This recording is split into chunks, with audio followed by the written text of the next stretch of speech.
쾌락을 누려라. 이것이 바로 에피쿠로스입니다. 그러나 그와 반대로 아니야, 사람은 하나님이 정해준 대로 사는 거야.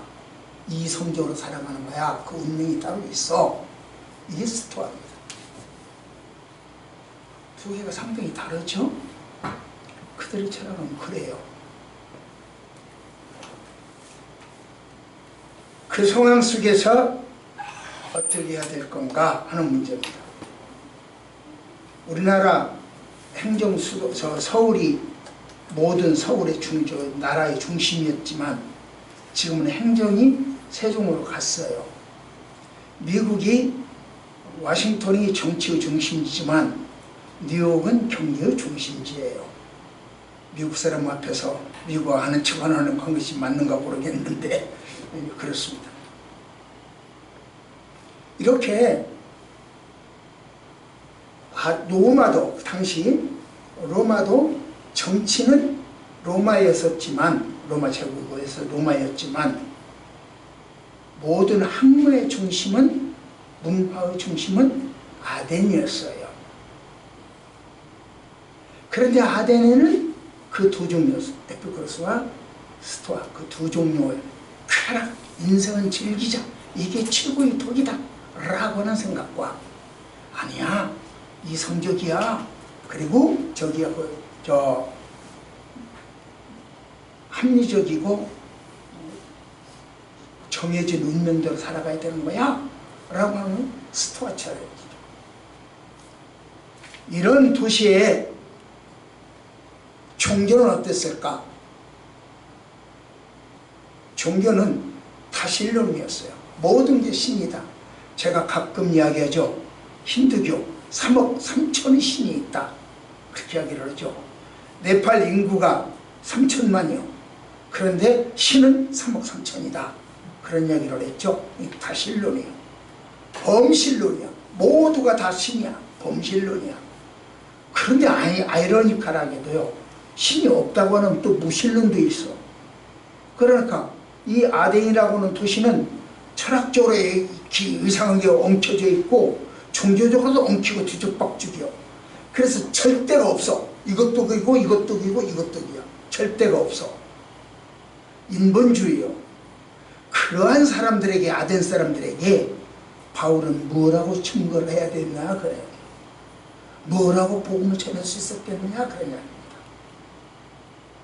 당시 아덴에는 300개의 우상이 공식화되어 있어. 공식적으로 있는 게 300개요. 비공식 말고. 신상들은 3만 개가 있었단 말이에요. 우리나라에 1700개의 불교 사찰이 있죠. 1700 이상이 됩니다. 1700여 개의 그 이상의 불교 사찰이 있죠. 그 중에서 974개는 문화재로서 전통적으로 쓸만하다. 오래된 고찰로 쓸만하다. 이게 974개요. 그건 국가에서 다 관리 보존해 줍니다. 그 문화재 관리요. 이 기독교에서 이만큼 문화재 관리를 혜택을 받는다면 그것을 이만큼 받아요. 그런 상황 속에서 우리는 뭐라고 복음을 전할 것인가? 방금 이야기한 대로 철학적으로 그렇고 종교적으로 그러한 사람 속에서 그 아덴 사람들에게 바울은 뭐라고 복음을 전했을 것인가? 그리고 바울의 전도를 듣던 그 사람들은 뭐라고 했을 것인가? 어떤 반응을 보였을 것인가? 한번 보세요. 시작.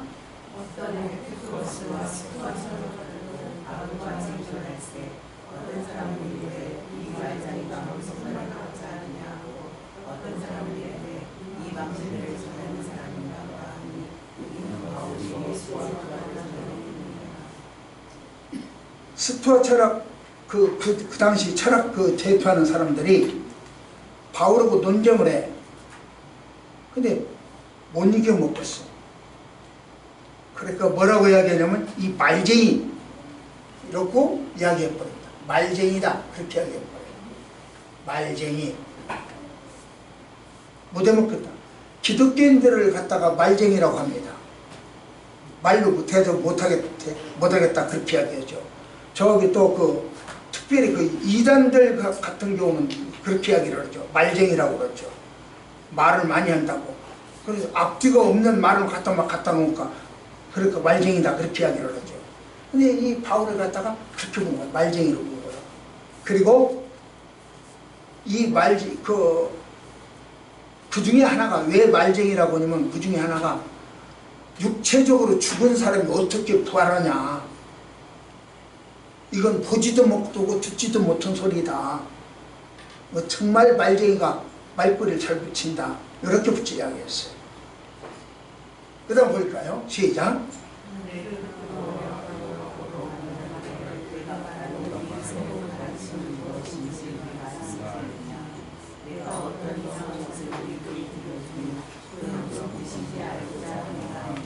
그리고 이리 와서 네가 할 말 있으면 하면 해봐. 그렇게 이야기합니다. 근데 그 오라고 하는 장소가 어디냐면 소크라테스가 공개 재판을 받았던 장소입니다. 그 소크라테스가 공개 재판을 받은 장소가 바로 그 사람들의 그 모임 아레오바고요. 모임 장소. 그러면 거기에서 재판하기 위해서 바울을 또 소크라테스처럼 재판하기 위해서 불러들인 것이 아니라 그 장소는 공석이요. 사석이 아니야. 공석이야. 그러니까 이 공석에서 네가 책임질 말을 해봐. 그런 이야기죠. 그러니까 저도 지금 누구하고 이렇게 대화를 좀 하기로 이야기가 지금 되어가고 있어요. 그러면 그건 공석성의 이야기. 지금은 우리 교회만의 이야기지만 그 장소는 그렇게 되면 공석의 이야기가 또 돼. 그래서 나는 얼른 오라고 하자. 이런 입장이죠. 같이 들어보자. 모두가 듣게 하자. 이런 입장. 여기서 이 아르바고스를 그렇게 모은 거예요. 그리고 모여라. 한번 들어보자. 그러나 그 자리가 공석에서 하는 자리라고 한다면 우리나라 그 TV 방송에서 인터뷰하는 사람도 가끔 보세요. 뭐죠? 법무부 장관 뭡니까? 한동훈이? 예. 저기에서 성담동에서 술 파티했다. 그걸 공식적으로 이야기를 했어요. 근데 그게 아니라고 그랬거든요. 그래서 아니라고 수사 결과가 나왔거든요. 그러면 미안하다 그래야 되잖아요. 미안하다 소리는 안 해. 이거 참 우리나라 사람들 참 그래. 이야기가 참 어려워. 그런데 바울도 그 자리에서 앉혀놓은 것은 네 말에 대해서는 책임을 져 그 말이야. 그래서 여기서 우리가 그 청문회했다 잘못되면은 거짓말하면 큰 죄가 되잖아요. 그것처럼 여기서 이야기 못하면 넌 문제가 있어. 너도 소크라테스처럼 처형당해. 그러니까 제대로 이야기해. 하고 공석으로 불러들인 거예요. 바울 입장에서는 참으로 하나 거짓으로 하나 복음 전할 수 있는 좋은 기회였어. 너희들이 나 죽이려고 그래? 그래. 내가 죽을지라도 소크라테스 수레반처럼 죽는 그 순간까지 복음을 전하리라. 그렇게 합니다. 참으로나 거짓말로 복음을 전하면 된다. 이런 입장이죠. 여러분 이게 우리 입장이야. 우리 그리스도인들 입장은 참으로나 거짓말로나 무엇을 하든지 복음만 전하면 돼. 제가 네팔에 가서 복음을 전할 때요, 어떤 사람들은 그냥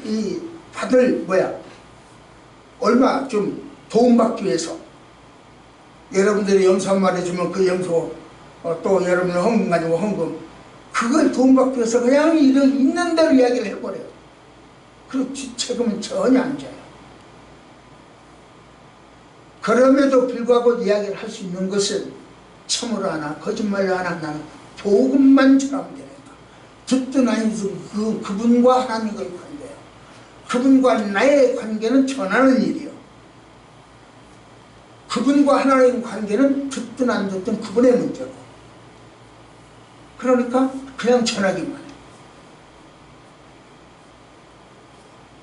복음을 전할 때는 때를 얻든지 못 얻든지 항상 힘써야 돼요.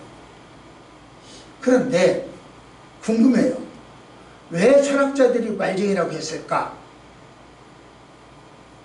하는 것을 아까 내가 이야기를 했는데, 그러면 철학자들은 말쟁이라고 바울을 평가하는데 바울 자신은 뭐라고 평가하냐면, 바울 자신, 자기 자신을 평가하기를, 저는 지금 제 이야기를 하면 저는 여러분들에게 말을 달달달달달 달변을 못해요.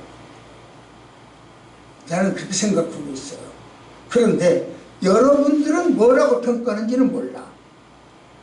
그래, 제 이야기, 제 생각에 논리성도, 제 이야기가 논리성도 없고 영성도 없고 달달달달 하지도 않고 설득력도 없고 이 문제가 있다. 나는 그렇게 생각을 해. 그런데 이제 여러분들은 뭐라고 생각하는지 몰라. 그건 마찬가지로 바울도 사람들은 말쟁이 이렇게 평가를 했어. 그런데 바울 자신은 그래 나 말쟁이야 라고 평가했겠느냐? 아니거든요. 고린도후서 11장 6절을 보니까 나는 말에는 어눌하나 지식에는 그렇지 않다 이렇게 이야기해요. 바울 자신은 말에 어눌하다 그렇게 말을 해요.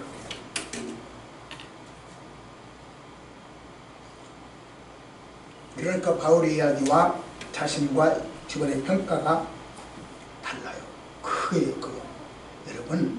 여러분들이 복음을 전하고 여러분들 달란트로 봉사를 할 때 사람들이 뭐라고 평가하는지는 몰라. 여러분들은 휙 서서 난 땀 흘려 이러는 거야. 막 이런 거 피아노 치고 이거 하고 우리 사모님, 하와이 사모님은 지금도 피아노 치는지 모르겠네. 학교에 있을 때부터 너하고 신생이 있었으니까 그때부터 띵띵 자기 달란트를 헌신을 하는데 사람들이 뭐 짓이냐, 저 사모는 안 해도 되는 거 아니야? 이렇게 평가할 수도 있다는 겁니다. 지 혼자 다 해먹어? 다른 사람한테 좀 주지. 이렇게 평가하는지도 몰라요. 주변이 어떻게 평가할지라도 나는 하나님과의 관계만 되면 좋다? 또 그건 아니죠. 주변 평가도 의식해야 돼요. 나 혼자 잘한다고 잘하는데 그 사람들은 아니라고 해버리면 이상하게 되죠. 나는 열심히 빵도 줬는데 야 내가 너한테 빵 달라고 해서 안 먹었나? 상대방이 그래버리면 이상하지 않아요. 그러니까 상대방도 조심해야 돼요. 그러나 하나님 평가가 더 중요하다. 자, 봅시다. 시작.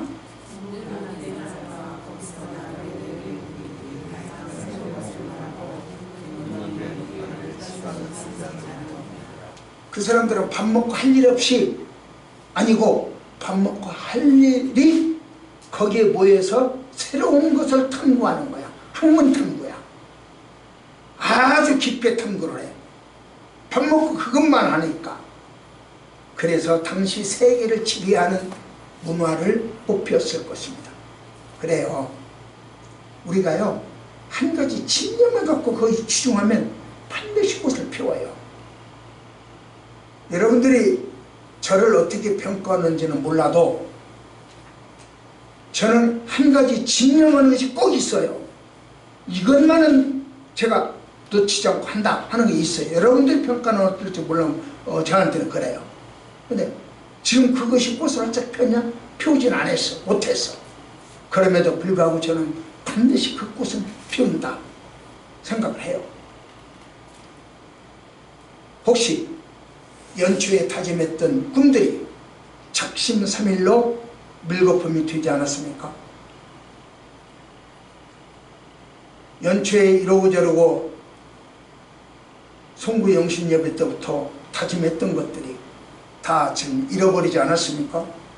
3개월 지나는 동안에 그 꿈을 회복하십시오. 우리의 꿈은 반드시 이루어집니다. 사실 당시 그 아덴 사람의 그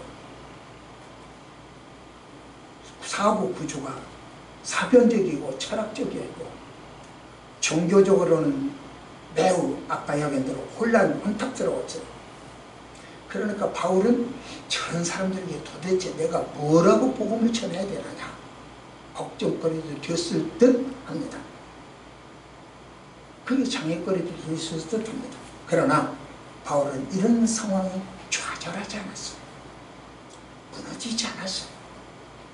복음을 전하는 일, 오직 그 일에만 힘을 썼어요. 그렇다면 바울이 전한 복음이 뭐냐? 뭐라고? 이런 상황 속에서 인생의 최고의 덕은 쾌락이다. 그러니까 내 여자 남의 여자 할 것 없이 즐기기만 하면 된다. 이런 철학. 아니야, 그건 아니야. 사람은 정해졌어. 운명은 정해져 있어. 이성적으로 좀 살아. 스토아 철학. 거기다 다신론, 범신론, 무신론, 주죽박종된 그들에게 뭐라고 복음을 전했겠느냐. 오늘날 우리는 어떨까요? 여당 그 모양이고 야당 그 모양이고 예수 안 믿는 사람들 그 모양이고 예수 믿는 사람들 그 모양이고 우리나라 자칭 예수라고 하는 사람이 43명이요. 내가 하나님이다. 내가 예수다. 내가 보혜사다. 내가 감남나무다. 내가 이긴 자다라고 하는 43명이라니까요. 이런 상황 속에서 우리는 뭐라고 복음을 전해야 되냐고요.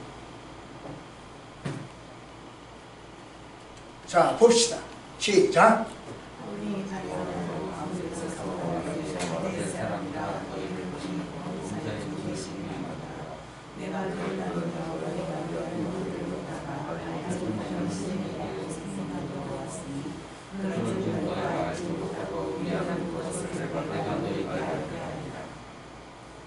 참신을 속여서 참신. 우리 하나님이 참신이야. 나머지는 가짜야. 문선명이가 어쩌고 저쩌고 했고 박태선이가 어쩌고 저쩌고 했고 백문영이가 어쩌고 저쩌고 했고 정대근이가 어쩌고 저쩌고 했고 제임스가 어쩌고 저쩌고. 아니야. 제임스는 내가 신이라고 합디다. 오늘 아니야. 하나님만 참신이야. 이게 바울의 증언이야.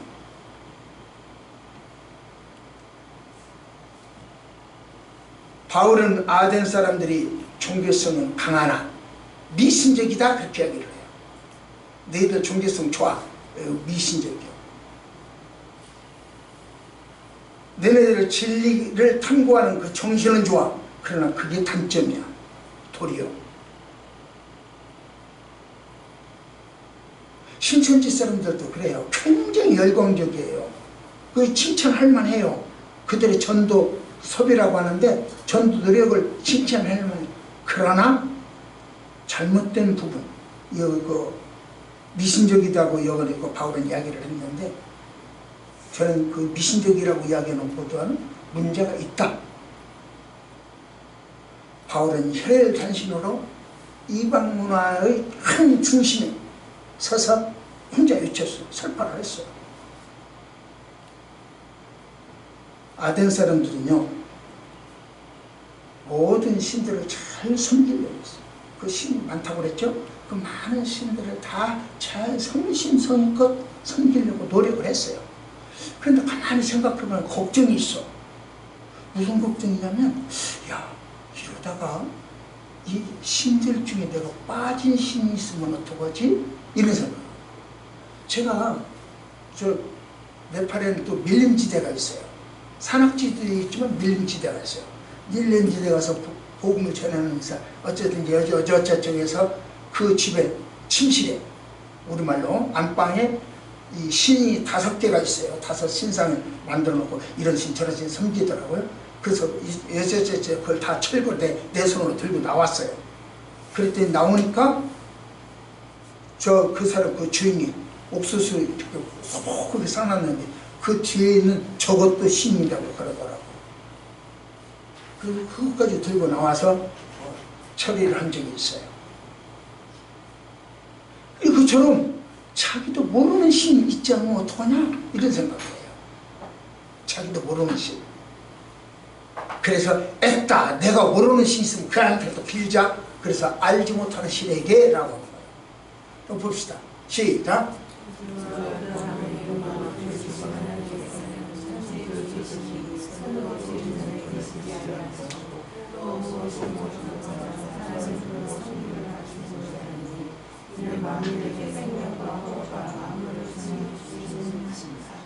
알지 못하는 신, 자기가 내가 미처 몰라서 못했어요 에라, 그러니까 한꺼번에 묶어서 싹싹 이리 했거든요. 그러게 그 몰라서 했냐? 몰라서 못하냐? 지금 네가 모르는 그 신 속에 우리 하나님이 계셔. 이게 그 말이에요. 내가 그분 소개할게. 이게 그 말이에요. 그래서 우리 하나님이 유일한 신이야? 라고 이야기합니다. 그러면 이제 그 말을 듣던 저들이 뭐라고 했겠냐는 거죠. 바울에게 그런 말을 듣던 저들, 그것이 어쩌면 이제 생각할 때 말은요, 그러면 정수야 또 봐라, 매우 건방지니 이랬을는지도 모르겠어요. 뭐라고 했든지 간에 아무튼 그들이 어떤 반응을 보였겠느냐. 시작. 바울은 두 번째로, 첫째는 하나님이 참신이다 그 이야기를 하더니, 두 번째로 하나님과 인간의 관계는 이래야 된다, 이걸 이야기한 거예요. 인간관계를 알려준 거예요.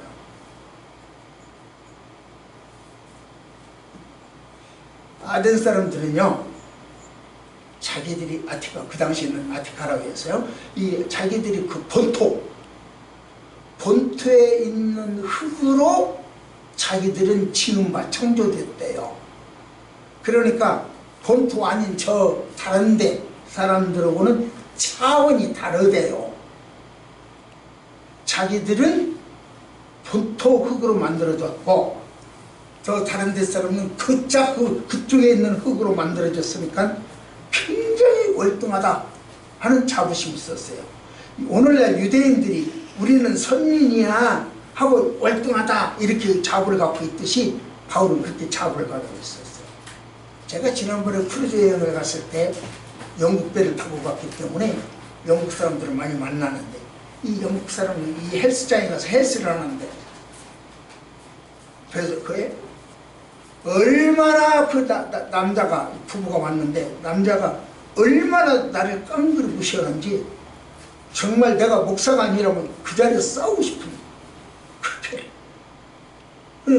그들은 유색인종을 엄청 무시하거든요.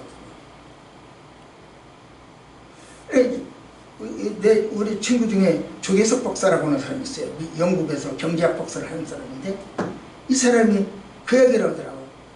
영국 사람들 정말 유색인종 무시하고 인종차별한다고. 그래서 그 말을 이해를 못했어요, 내가. 그런데 그때 내가 당해보니까, 아, 조 박사가 바로 이때 이야기였구나, 그런 생각이 들어요. 근데 내가 영어를 못하잖아요. 짧잖아요.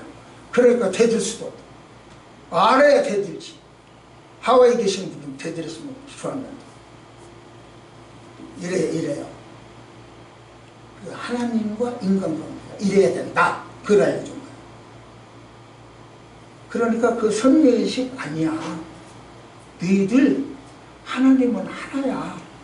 하나가 아담을 만들었어. 거기서 번졌어. 따라서 너희들 흙으로, 별도의 흙으로 만든 게 아니야, 이렇게 말하는 거야. 그러니까 니나 똑같아. 세계 만드는 똑같아, 이렇게 이야기하는 거야. 그러니까 백인 우월주의, 이 아티카 사람들의, 아덴 사람들의 우월주의를 깡그리 무시해버린 거예요. 그럼 그 사람들이 좋아하겠어?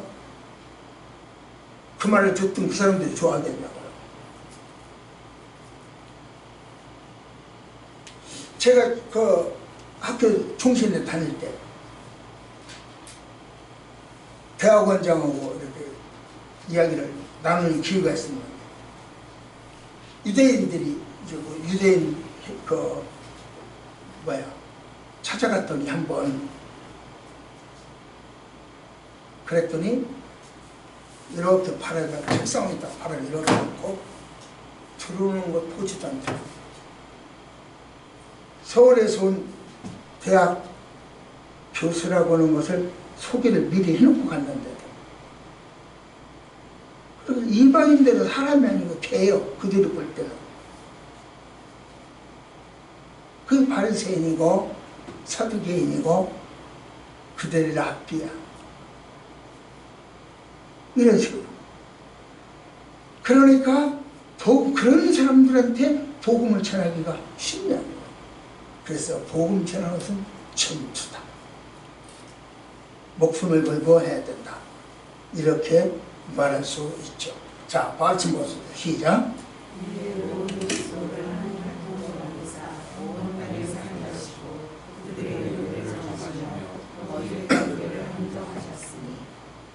하나님은요, 인간을 창조하시고, 알았어, 이제 네 마음대로 살아. 방치한 게 아니에요. 시간적으로, 공간적으로, 물리적으로 모든 것을 간섭하세요. 이 말을 신학적으로는 섭리라 그렇게 하는 거예요. 섭리라서. 인간의 수명은 물론이와 나라의 흥망성쇠도 역사하시고 영토의 범위까지 관여하세요. 그리고 종국에는 심판하세요. 그냥 버려두지 않습니다. 보세요. 시작.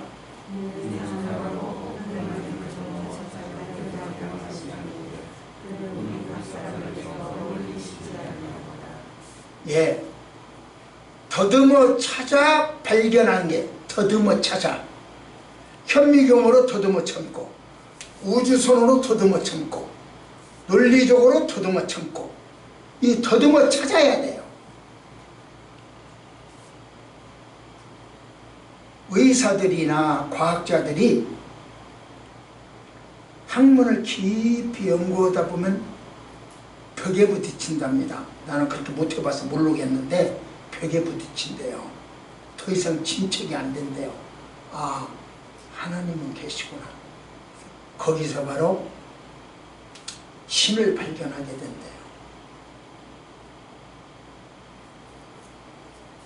자연 속에서도 자연을 탐구하다가 학문을 탐구하다가 신을 발견할 수 있다는 거죠. 자, 봅시다. 시작.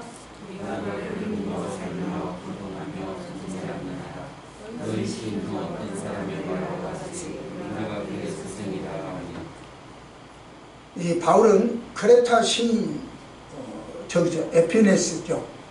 에피네데스는 사형시죠.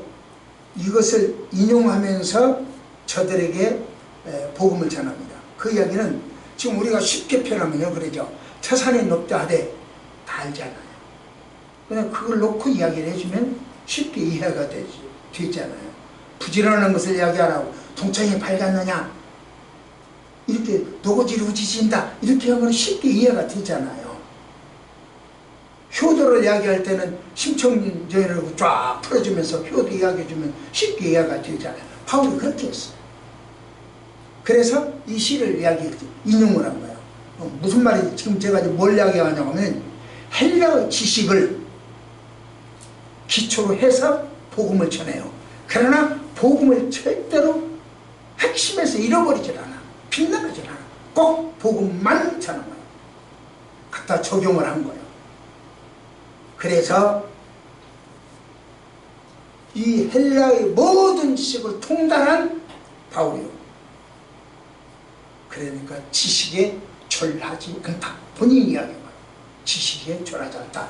말에는 언어를 해도 지식에는 절하지 않다. 그런데 동네 그 사람들 하나 잘하는 걸 저 녀석은 말은 잘하는데 지식은 깡통이야. 이렇게 하는 거죠.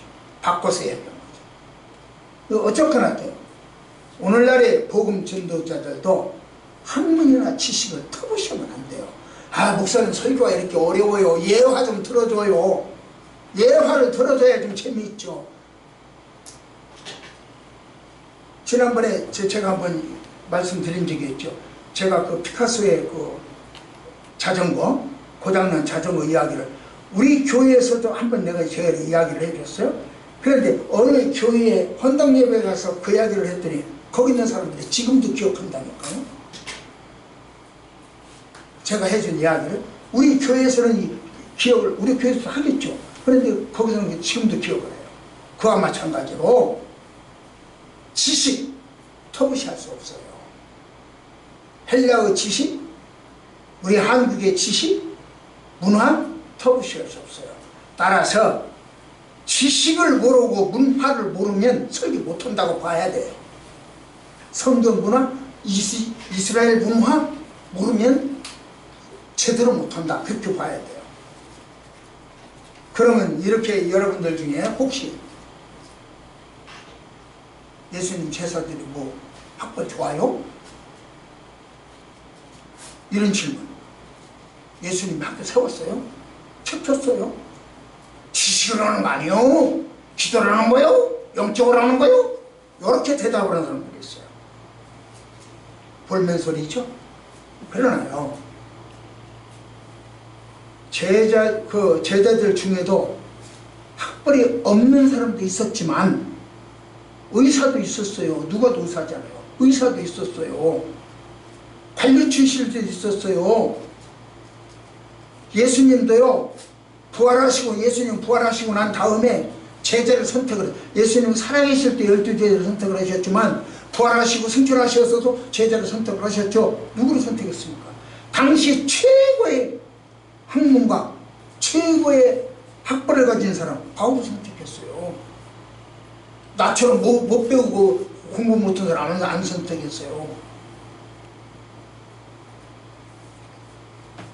지성인이요, 불학무식한 것이 죄는 아니요, 돈 없고 가난한 것도 죄가 아니요, 그러나 자랑거리도 아니에요. 할 수만 있다면 많이 배워야 돼요. 그래서 제가 여러분들한테 그러죠. 죄가 아니라면 다 배워라. 죄가 아니라면 다 해라. 제 신학은 그래요. 죄가 아니라면 다 해라. 몰라서 못하는 거하고 알면서 안 하는 것과는 다르다.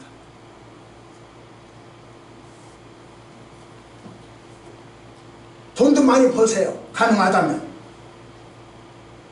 자리도 직위도 많이 올라가세요. 대통령도 되고 회장도 되고 반장도 되고 많이 되세요. 든든한 자리를 잡는 것도 복음을 전하는데 도움이 될 수 있습니다. 못 배우고 못 가진 것을 승진 못하는 것을 갖다가 겸손 미덕 아닙니다. 미화시키지 마십시오. 하나님과의 관계는 특별한 은총으로 이루어지는 것이고 구원의 길을 주시고 하나님의 자녀를 삼는 것이 우선입니다. 그러나 일반 은총에서 가십거리가 되는 것은 곤란해요. 일반 은총을 죄악시하는 것도 곤란한 거죠. 출세하는 것, 돈 버는 것, 건강한 것, 공부 잘하는 것, 그게 일반 은총이에요. 구원도 있지만 그것도 있어야 돼요. 당신은 하나님과 어떤 관계에 있습니까? 여러분은 하나님과 어떤 관계를 지금 맺고 계십니까? 하나님은 여러분에게 있어서 어떤 분입니까? 우리를 도우시는 하나님. 하나님 반드시 우리를 돕고 인도하시고 여러분의 기도에 응답해 주실 줄 믿습니다. 그래서 하나님의 제도를 알아야 돼요. 이게 뭐냐고 하면, 이건 인쇄물이고 여기는요 더 크게 안 보이는 것 같은데 일본어와 영어, 한국어로 이렇게 쓴 성경 필사입니다. 어느 교회 권사님이 딸 둘이야. 우리 권사님도 딸 둘이네. 권사님이 딸 둘이야. 그러니까 이 두 딸 시집 갈 때 내가 시집 갈 선물로 필사해서 한 권씩 드려야겠다라고 생각을 하고 쓰기 시작한 거예요. 그런데 지금은 이제 그 권사님 애들이 시집을 다 가서 잘 살아요. 그런데 쓰다 보니까 모두 12번을 썼어요. 근데 지금은 연세가 많아서 저 글씨도 안 보이고 손 힘도 보이고 못 쓴다고 하더라고요. 2권을 썼어요. 그 중에 한 세트야. 나는 여러분들에게 이야기합니다. 우리 권사님 아직 2딸이 있어요. 이 권사님 본대로 성경을 필사해서 주십시오. 저는 결혼식 할 때 신랑은 잠언을, 신부는 시편을 필사하도록 하죠. 그래서 선물 교환하죠. 예물 교환할 때. 그러듯이 이제 자식들에게 남겨줄 수 있는 유물, 돈 필요 없어요. 엊그저께 제 친구들, 네팔 선교하는 전 친구들이에요. 이 친구들을 만났더니 사모가 왜 안 왔냐? 그래서 아파서 못 왔다. 그러니까 건강해야 선교하지. 또 그 중에 한 분은 돈 있다고 다 아니요. 몸이 건강해야 돼. 급해야 되더라. 예. 이제 우리는 갈 때를 준비해야 돼요. 그래서 후진들에게, 우리 자손들에게 남길 수 있는 것이 여러분들의 신앙의 발자취, 그 나는 필사라고 생각합니다. 그래서 우리 그래서 그동안 필사를 많이 했었죠. 근데 최근에 와서 제가 이야기를 안 했는데 이제 필사를 하십시오. 오늘 기도하신 말씀대로 뭔가 결단하고 뭔가 달라져 보십시오. 그랬으면 좋겠습니다. 마지막입니다. 시작. 첫째는 하나님 참신이다. 두 번째는 하나님과 인간관계를 제대로 좀 가져라. 세 번째는 회개를 해라. 이렇게 바울이 설교를 한 거예요. 전한 것이.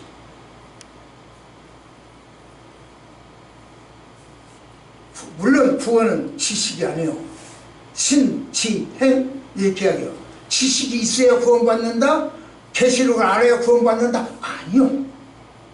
계시록을 알아야 구원받는다? 성경에 없어요. 없는 말 자기가 만드는 거예요. 자기 편리할 대로, 자기 이론대로 만든 거예요. 계시록 1.1억이라고 어쩌고 저쩌고, 예, 그 계시록 22장 18, 19절 이야기하는데 맞아요. 1.1억이라도 없으면 안 돼요. 스톱 되지 마세요. 계시록으로 구원받는다고 없어요. 은혜로 구원받습니다. 자, 읽어보세요.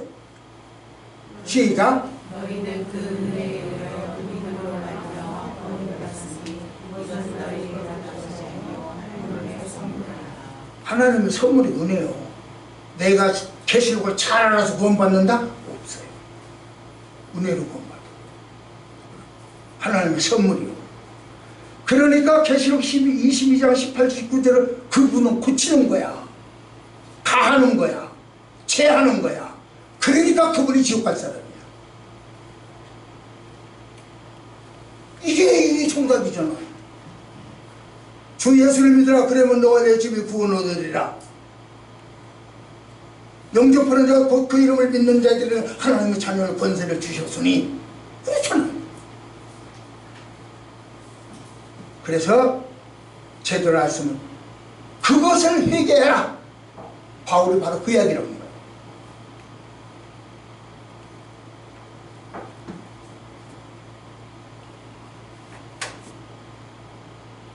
이제 쭉 바로바로 넘어갈래요. 다 같이 시작.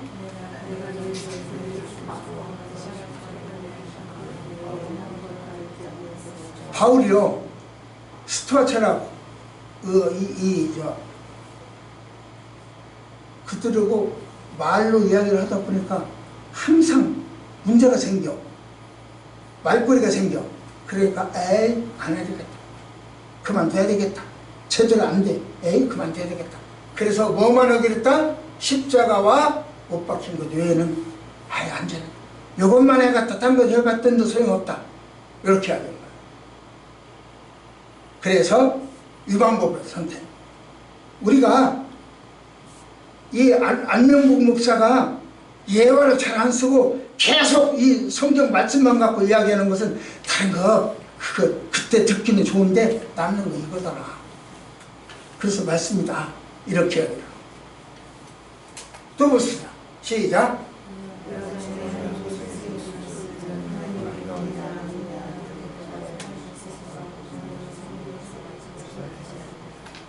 내가 만들었고 내가 섬겨. 내가 이것을 만들었어. 그러면 하나님 내가 만들었잖아요. 내가 만든 하나님 이 미친 짓이죠. 이게 제대로 된 정신입니까? 이거 그 말이요. 자, 또 시작.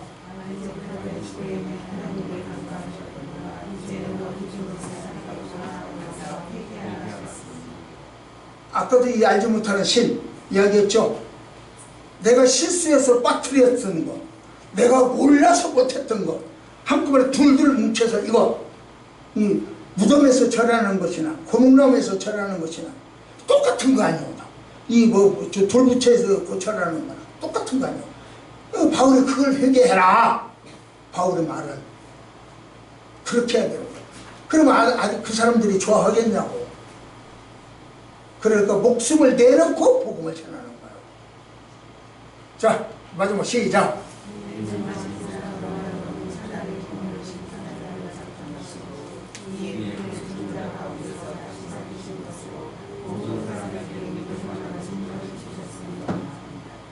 하나님은요 정해진 날 심판하십니다. 그 정해진 날이 언젠가 몰라. 그러면 누구는 알아야 되냐면 보혜사는 알아야 돼요. 이긴 자는 알아야 돼요. 약속 목자는 알아야 돼요. 왜? 다 안다고 그랬으니까. 그 신이라고 다 안다고. 예수님도 모르는 거 그건 다 안다고 그랬으니까. 그래서 정해진 날 알아야 돼요. 심판은 알아야 돼요. 그러면 시한부 종말론자가 돼. 그러니까 그 말을 못해. 안 해. 시한부 종말론자는 이단으로 몰려있거든요 현재. 그러니까 시한부 종말론자를 피하기 위해서 그 말은 안 해. 그러니까 이 성경을 자기가 하고 싶은 얘기만 하고 자기가 듣고 싶은 얘기만 듣고 그래서 짜 깊기 여기저기서 짜 깊기 한다. 저는 이제 그렇게 이야기를 하는 거죠. 말씀을 맺겠습니다. 바울은요 철학적 지식이 많으나 종교적으로는 미신적이고 다신론적이고 이런 사람들에게 아덴 사람들에게 참신은 하나님이다 라고 소개했습니다.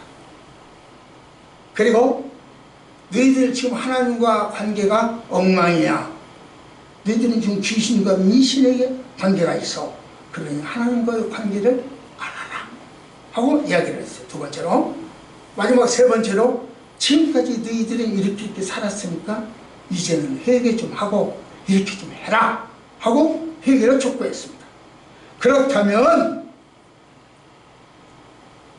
바울은 아덴 사람들한테 그렇게 증거를 했다면 우리는 동성애로 좌절 그 청조 질서를 파괴하는 사람들, 차별금지법으로 그리스도인을 역차별하는 사람들, 기독교를 핍박하는 저들, 그들에게 우리는 뭐라고 복음을 전하겠냐고 말이에요. 당신은 하나님과 어떤 관계이시오? 당신이 본 하나님은 어떤 분인가요? 여러분들이 필사하면서 발견하고 필사하면서 은혜받고 필사하면서 깨달아야 했던 그 하나님을 저들에게 소개하십시오. 기도하십니다. 하나님, 입술이 열릴 때마다 복음이 쏟아지게 하시고 필수할 때마다 은혜가 쏟아지게 하여 주시고 전할 때마다 성령 폭발치게 하옵소서. 예수님 이름으로 간절히 기도드립니다. 아멘.